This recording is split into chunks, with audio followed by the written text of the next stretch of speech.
Mon frère s'est moqué de moi lors du dîner de célébration pour son travail, tu es une décrocheuse, toujours au chômage, n'est-ce pas? Tout le monde a ri, et mes parents ont dit, ne fais pas honte à la famille. Je suis restée silencieuse. Jusqu'à ce qu'il mentionne son travail. J'ai sorti mon téléphone et j'ai vu leur sourire s'effacer. Je m'appelle Béatrice Dubois. J'ai 29 ans. La fête pour le nouveau travail de mon frère battait son plein. Collègues, amis et famille remplissaient chaque recoin du salon. Ils se tenaient droit, s'appropriant toute l'attention.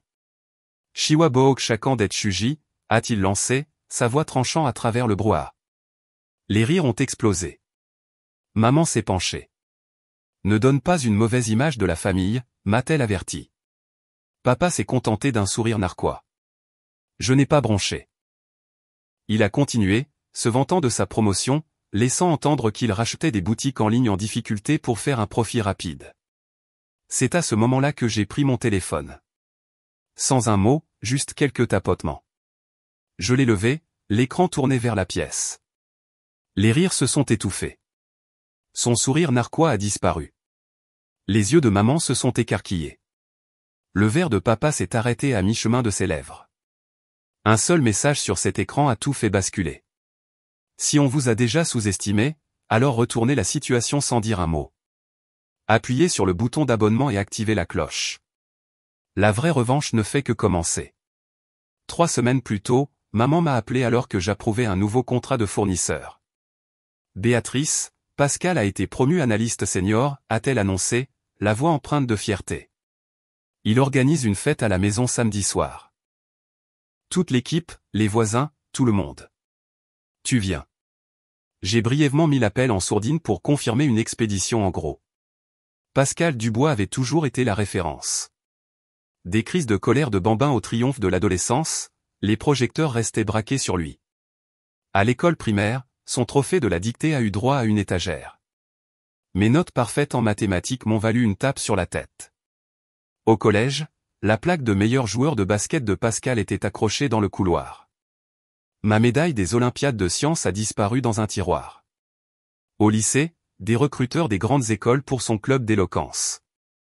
Mes admissions en classe préparatoire ont été qualifiées des options de secours. J'ai quand même commencé l'université. Filière gestion, bourse d'excellence. La première année est passée à toute vitesse. Au printemps de la deuxième année, les fissures sont apparues. Les frais de scolarité ont augmenté. Les petits boulots me prenaient tout mon temps. Les cours magistraux répétaient ce que je pratiquais déjà en ligne. Des amis revendaient des baskets en édition limitée pour des milliers d'euros.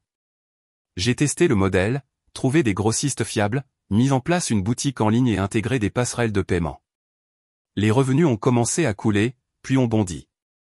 J'ai abandonné en milieu de semestre. Aucune cérémonie, aucune explication. La réaction de maman, tu t'abandonnes toi-même. Papa, Pascal vient de réussir son entretien pour un stage en finance. Les dîners de famille se sont transformés en rétrospective des exploits de Pascal. Ses notes, ses recruteurs, son avenir. Il a été diplômé major de sa promotion, a décroché le poste à la banque et a gravi les échelons avec une régularité d'horloge. Ses primes lui ont acheté des montres.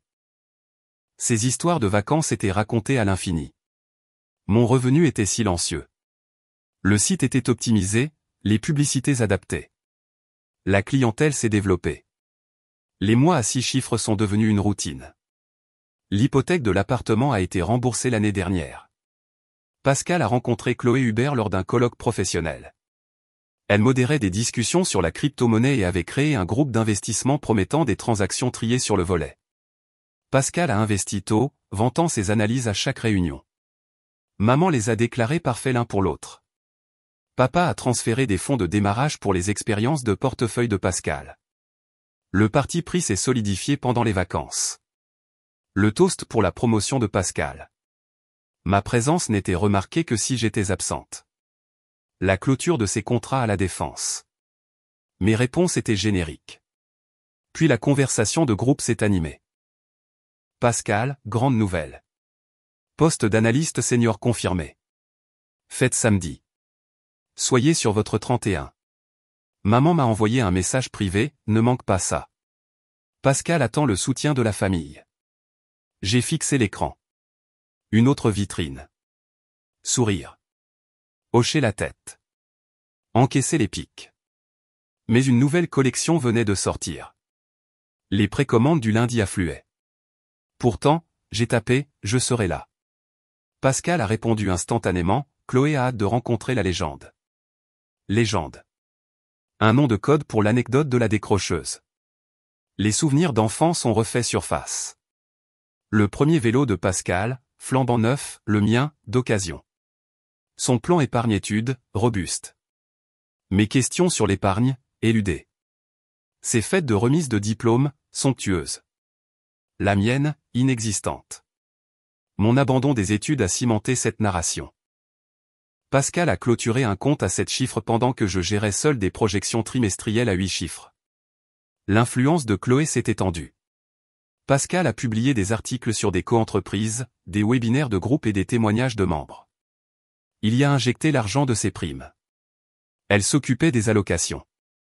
Maman a de nouveau appelé jeudi. Porte la robe bleu marine.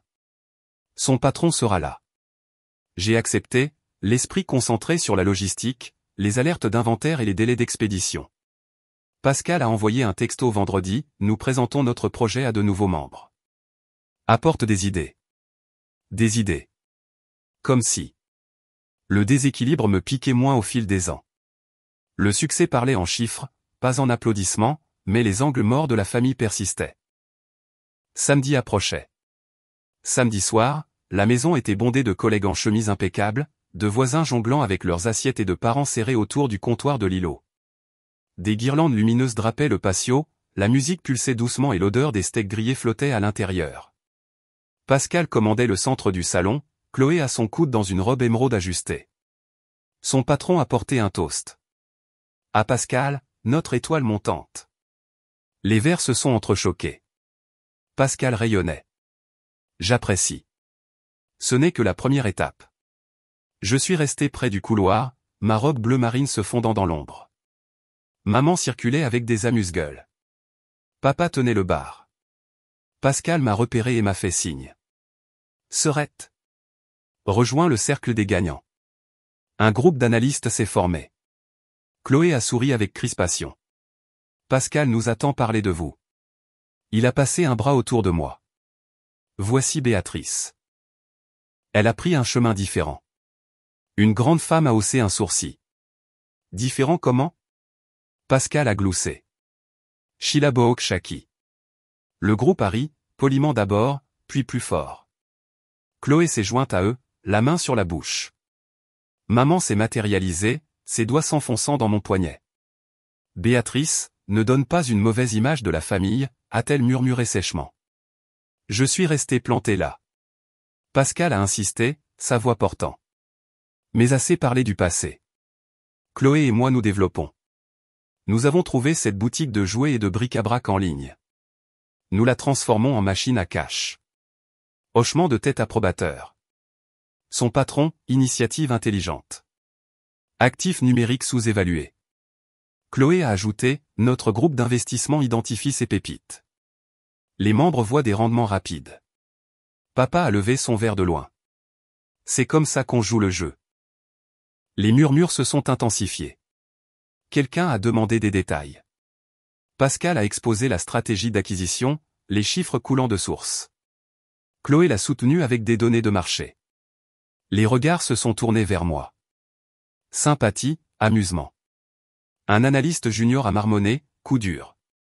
Pascal l'a entendu et a souri. Et, tout le monde n'a pas la même motivation. Cette énergie le nourrissait. Il a présenté son projet avec plus de ferveur, promettant un accès au groupe pour des transactions similaires. J'ai déverrouillé mon téléphone et navigué jusqu'à l'application du fournisseur. La dernière confirmation brillait. M'avançant, j'ai tenu l'écran en l'air, en direction du cercle. La conversation s'est arrêtée. Le courriel affichait, commande confirmée. Propriétaire de la boutique, Béatrice Dubois. Le total des revenus s'affichait, à 5 chiffres, daté d'aujourd'hui. Mon logo était clair. Le sourire de Pascal a vacillé. Les yeux de Chloé se sont écarquillés, sa main glissant de son bras. Le patron s'est penché plus près. C'est votre nom? Maman a brusquement inspiré. Papa s'est arrêté de verser. Un collègue a zoomé. Attendez, c'est une transaction en direct. Pascal a tenté de se reprendre. Probablement un bug. Une autre Béatrice. Mais le domaine correspondait, le processeur de paiement était vérifié.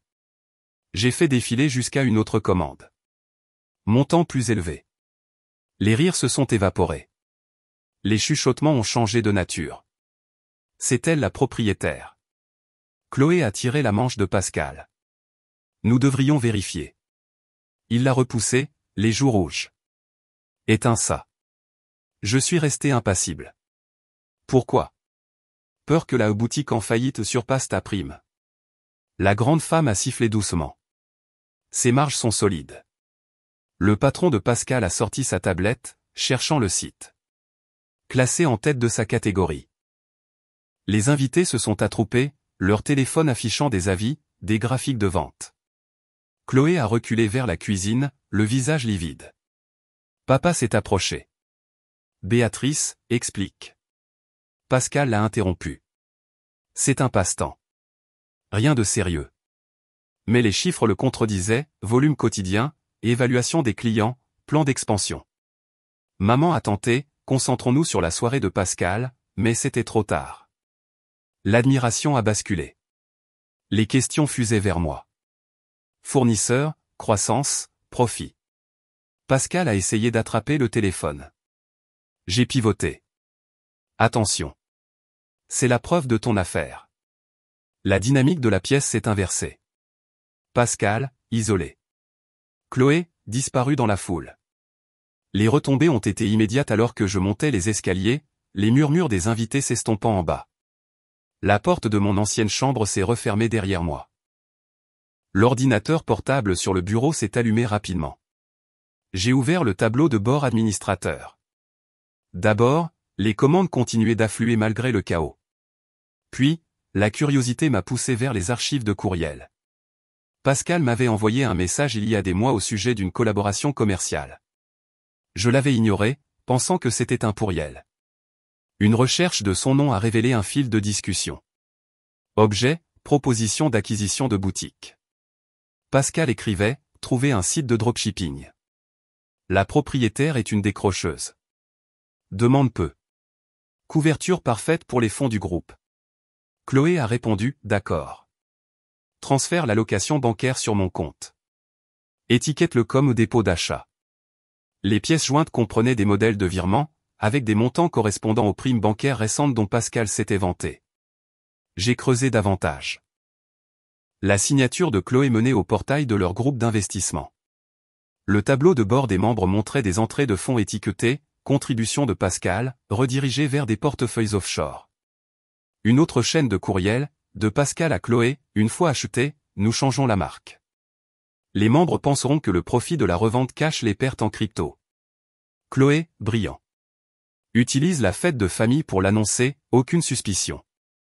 Les eurodatages coïncidaient avec le buzz de sa promotion. Il avait détourné les commissions de recommandation de clients, masqué en acompte pour la boutique. J'ai recoupé avec des relevés bancaires que j'avais aperçus sur le bureau de papa lors de ma dernière visite, le nom de Pascal figurait sur des virements vers l'entité de Chloé. Un document Google partagé était intitulé « Calendrier d'acquisition ».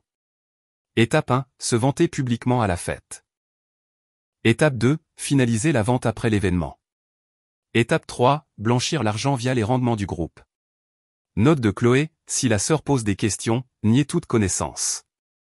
Elle est insignifiante. Pascal a ajouté, elle ne le fera pas. Elle pense toujours que je suis le plus intelligent. Des captures d'écran de conversation. Pascal transmettant les analyses de mon site qu'il avait récupérées d'une manière ou d'une autre. Tu vois? Sous-évalué. Cible facile. Chloé, les membres adorent les histoires de redressement. Je me suis penché en arrière, le pouls régulier. La « bonne affaire » n'était pas un investissement, c'était une couverture pour un détournement de fonds. D'autres fichiers. Un faux contrat d'achat rédigé, avec un emplacement pour ma signature falsifiée. Date de clôture fixée à la semaine suivante.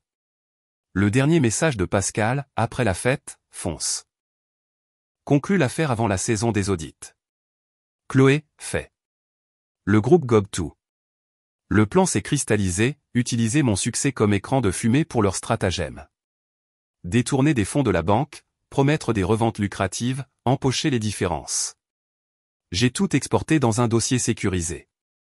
Les calendriers, les montants, les intentions, tout était accablant. En bas, les voix s'élevaient. Le rire de Pascal, forcé. Celui de Chloé, absent. Lundi matin, j'ai envoyé un message à Rémi Morel, la seule personne en qui j'avais confiance pour le code et le chaos depuis nos journées de hackathon à l'université. Pascal Dubois. Chloé Hubert. Virement bancaire, portefeuille crypto. Besoin d'une piste. Discrètement. Rémi a répondu, envoie les identifiants et le signal. 90 minutes. J'ai transféré les fils de discussion archivés, les courriels de proposition de Pascal, les identifiants de portefeuille de Chloé récupérés dans le pied de page du groupe, et des indices sur les routages bancaires provenant des vieux relevés de papa. Le rapport crypté de Rémi est arrivé. Pascal a initié 3 virements au cours des 60 derniers jours. Total, 287 000 €. Mémo, dépôt boutique, participation au capital phase 1, allocation de groupe. Tous ont atterri sur le compte de la société à responsabilité limitée de Chloé. Des captures d'écran confirmaient les transactions, les eurodatages synchronisés avec le réseau privé virtuel du travail de Pascal. Rémi a noté vocalement, Chloé balaie tout vers le portefeuille maître fonds commun épervier alpha. Accès administrateur, Pascal et Chloé, double clé. Un lien d'explorateur de blockchain suivait. Les fonds de Pascal étaient marqués, fusionnés avec 47 dépôts de membres et acheminés vers des plateformes à haut risque. Historique de trading, taux de perte de 68%. Rémi a détaillé, il recycle les nouvelles entrées de fonds pour payer les retraits anticipés. Structure de Ponzi. J'ai demandé le registre des membres. Rémi a fourni un fichier CSV. Nom des investisseurs masqués, montant promis, retour sur investissement de 4 cents % sur la revente. Ma cible suivante, Adrien Hébert, le responsable de la conformité qui le suivait. Je l'avais ajouté comme ami après un pique-nique de l'entreprise. Adrien, officieusement. Les paiements de fournisseurs de Pascal. Des registres. Sa réponse a tardé. Un PDF du registre des risques, mot de passe, ton anniversaire.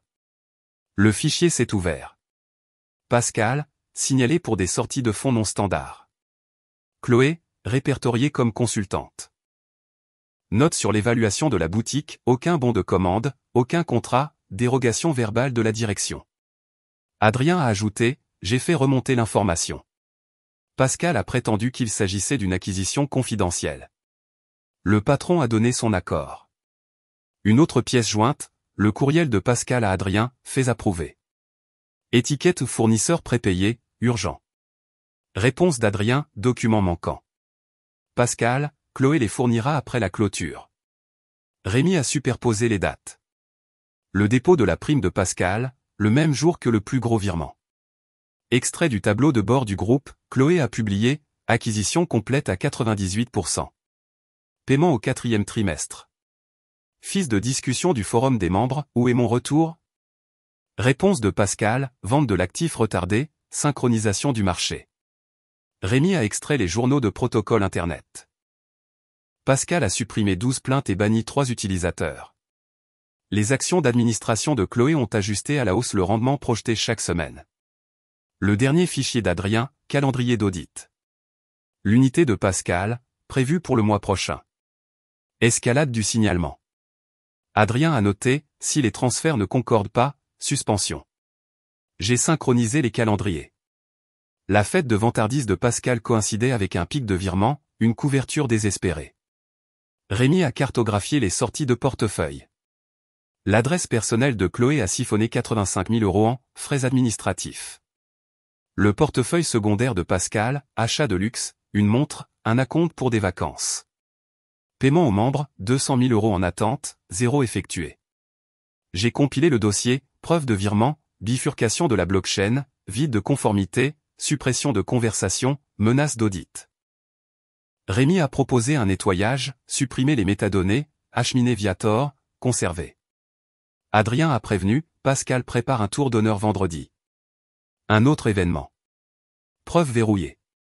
Le vendredi de la semaine suivante, la deuxième fête à la maison a attiré un cercle plus restreint, 20 collègues clés, des membres du groupe triés sur le volet et la famille mise à contribution. Pascal avait envoyé un message, tour d'honneur. Ne manquez pas ça. Je suis arrivé en retard, une clé USB dans ma poche, le disque chiffré avec le dossier complet. Le patio brillait sous les guirlandes lumineuses, un projecteur relié à la télévision du salon. Pascal faisait les 100 pas dans un costume neuf, Chloé à ses côtés en argenté, un presse-papier à la main. Les invités étaient regroupés autour de tables hautes, le champagne coulait à flots. Maman accueillait les gens à la porte. Papa servait les boissons. Pascal m'a repéré et m'a fait un signe de la main. Béatrice. Timing parfait. Assiste au paiement. Chloé a forcé un sourire. Les places se remplissent vite. J'ai pris une place près du mur du fond, balayant du regard les sorties, les visages, le langage corporel. Pascal a tapoté un verre. Tout le monde, une petite mise à jour sur notre jeu phare. Chloé a appuyé sur lecture. La présentation s'est ouverte. Acquisition de la boutique, clôturée et rentable. Pascal rayonnait. Nous avons sécurisé l'actif la semaine dernière. La nouvelle marque est en ligne. Les ventes ont augmenté de 250%. Un membre a levé la main. Preuve de la clôture. Chloé a fait avancer la diapositive. Un scan de contrat fabriqué, ma signature falsifiée floue. Pascal, le vendeur a encaissé et est content. Notre modèle est validé. Son patron s'est penché en avant. Finances auditées. Chloé, examen interne terminé. Les projections de retour sur investissement ont été dépassées. Pascal a enchaîné, cette revente finance la phase 2. Des cibles plus grandes, des rendements plus importants. Les investisseurs ont murmuré leur approbation. L'un d'eux a posé une question sur les distributions aux membres. Chloé, traité au prochain cycle. Priorité aux premiers engagés. Pascal a fait circuler de faux chèques, des substituts avec de gros chiffres. Maman a applaudi. Papa a porté un toast discrètement. J'ai noté les regards de Pascal vers Chloé, des signaux pour insister davantage. Un sceptique a insisté, contact du propriétaire d'origine? Pascal a esquivé, lié par un accord de non-divulgation.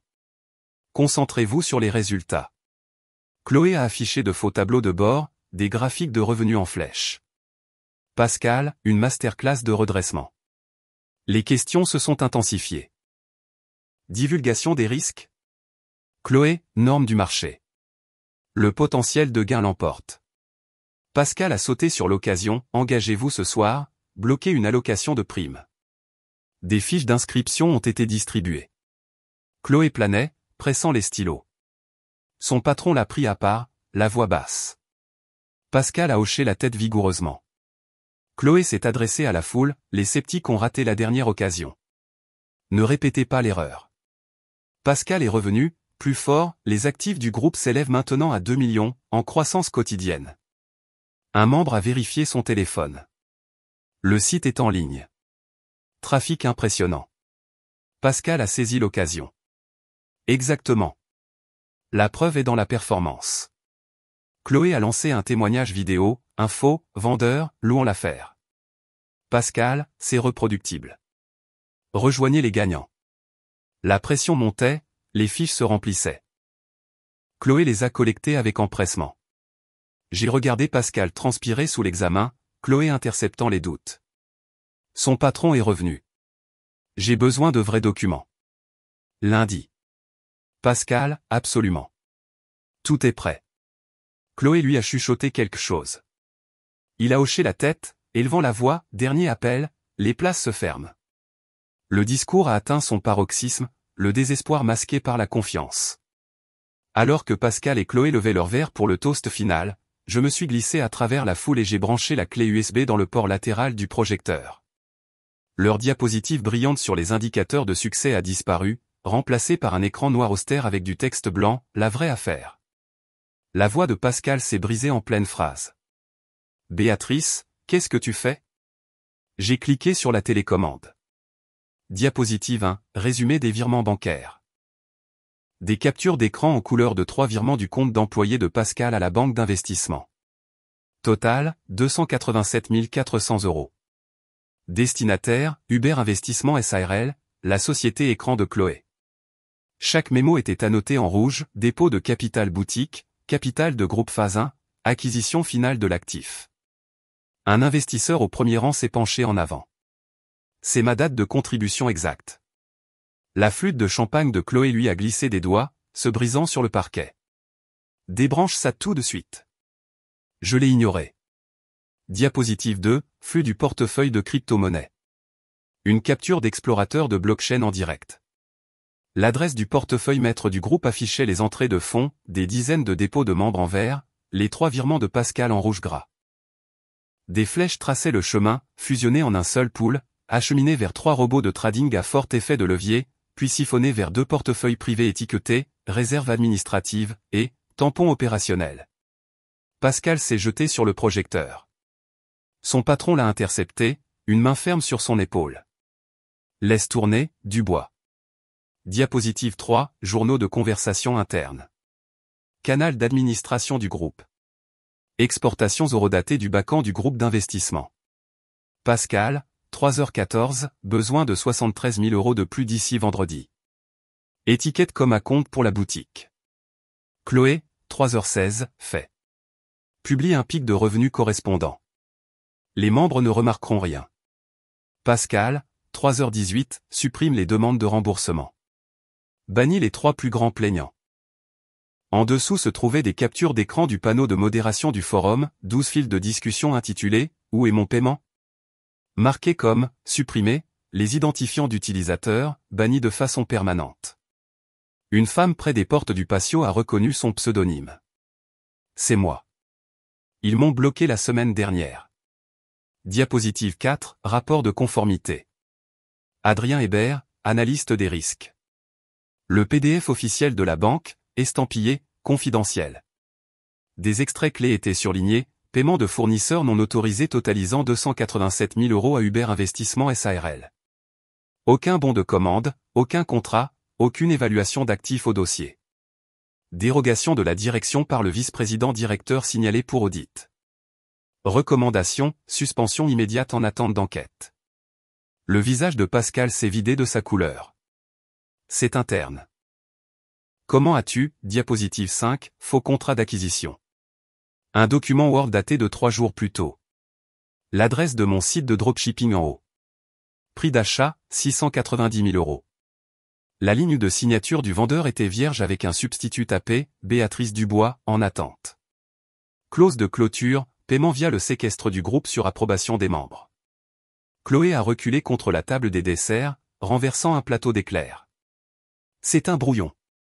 Nous étions en train de négocier. Diapositive 6, piste des dépenses personnelles. Sortie du portefeuille privé de Chloé, 38 500 € chez un bijoutier de Saint-Tropez, 16 500 € pour la location d'un yacht. L'adresse secondaire de Pascal, 9 000 € pour une montre de luxe, 5 700 € pour des billets de première classe pour Courchevel. Diapositive 7, file d'attente des paiements aux membres. Une feuille de calcul extraite du tableau de bord du groupe.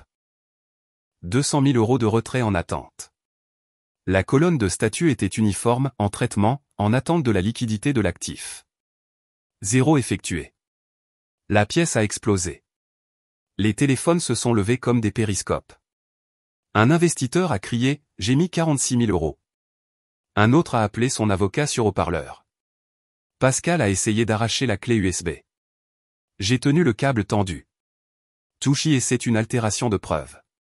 Son patron l'a relâché, reculant. Pascal Dubois, vous êtes suspendu, avec effet immédiat. La sécurité va vous escorter. Les sirènes sont montées en crescendo à l'extérieur, deux berlines banalisées et une voiture de police, les gyrophares clignotant à travers les fenêtres. J'avais envoyé le dossier crypté à la brigade financière ce matin-là, avec le conseiller juridique général de la banque en copie carbone. Des officiers ont afflué. Pascal Dubois, Chloé Hubert, les mains où nous pouvons les voir. Pascal s'est retourné. C'est ma maison. Vous ne pouvez pas perquisitionner. Mandat, a annoncé le commissaire principal, brandissant un papier. Escroquerie en bande organisée, fraude, abus de confiance. Les menottes ont cliqué sur Pascal en premier. Il s'est débattu. Béatrice m'a piégé.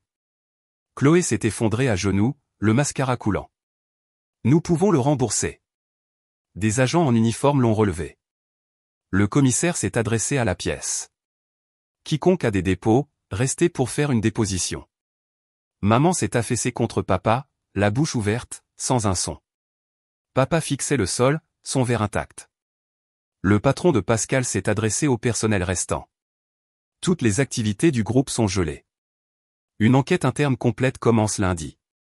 Les invités sont sortis en masse, certains filmant, d'autres exigeant des remboursements sur le champ. Les officiers ont mis le projecteur sous scellé et ont étiqueté la clé USB, pièce à conviction numéro 1. Alors que Pascal était conduit devant moi, il a sifflé « Tu ne feras plus jamais partie de la famille ». J'ai croisé son regard. Je ne l'étais déjà plus. 3 mois plus tard, je fermais le dernier carton dans mon appartement de Neuilly-sur-Seine, l'adresse de Lyon déjà sur l'étiquette d'expédition. La mise en examen est tombée 2 semaines après les arrestations, Pascal Dubois et Chloé Hubert faisant face à 23 chefs d'accusation pour escroquerie, fraude, blanchiment d'argent et association de malfaiteurs. Pascal a perdu son emploi le lendemain matin. La banque a publié un communiqué de presse laconique, licenciement pour faute grave, pleine coopération avec les autorités. Le site web du groupe de Chloé a disparu du jour au lendemain, le domaine saisi sur ordre judiciaire. Les documents judiciaires ont brossé le tableau complet. Pascal a détourné les primes de recommandation de clients pour un total de plus de 370 000 € via l'entité de Chloé. Elle a recyclé l'argent dans des transactions de crypto-monnaies, dissimulant les pertes tout en promettant des reventes lucratives. Victime membre, 58. Perte globale, 1,1 million €. Pascal a plaidé coupable pour une peine réduite, 18 mois minimum, restitution ordonnée. Chloé a contesté jusqu'au procès et a été reconnue coupable de tous les chefs d'accusation, condamnée à 4 ans. Le silence radio de la famille a commencé immédiatement. Le dernier message vocal de maman, « Comment as-tu pu nous détruire ?» Supprimé, non écouté. Papa a envoyé un seul courriel, « Nous avons besoin d'espace. » Aucune réponse nécessaire. J'ai mis l'appartement en vente et il s'est vendu en 10 jours, entièrement en espèces provenant des fonds propres de la boutique. Le produit de la vente a financé un entrepôt de 500 mètres carrés dans la zone industrielle de Lyon, des lignes de prélèvement automatisées et une équipe logistique locale de 6 personnes. Les actifs de Pascal ont été saisis, son appartement vendu aux enchères, sa voiture saisie. Les bijoux de Chloé ont été liquidés lors d'une vente judiciaire. Les audiences de restitution ont traîné. J'ai témoigné à distance, la boutique n'a jamais été à vendre. Les signatures ont été falsifiées. Le juge a noté que mes preuves étaient essentielles. Les membres du groupe ont récupéré 42 centimes par euro via la confiscation. Mon entreprise s'est développée, intacte. Nouvelle ligne de produits. Plateforme de distribution dans le sud-est. J'ai bloqué les numéros de la famille, archivé les vieilles photos. Pas de vacances, pas de nouvelles. Le jour du déménagement à Lyon, le camion était chargé à midi.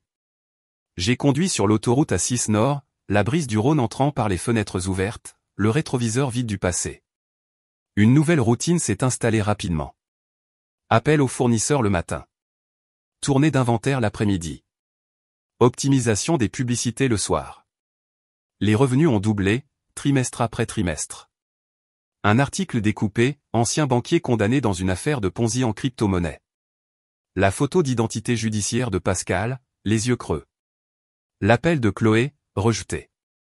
Pascal a été transféré dans un centre de détention à faible sécurité en province. Maman a essayé un message sur LinkedIn, ton frère demande de tes nouvelles. Ignoré. L'anniversaire de papa est passé, sans être marqué. La boutique a atteint le 1 million € de chiffre d'affaires. Annuel, légitime, audité, rentable. Les leçons étaient gravées. La validation externe s'effondre. Construire l'interne. Silencieux. Inébranlable. Le coucher de soleil de Lyon peignait les murs de l'entrepôt en orange. L'avenir, déballé.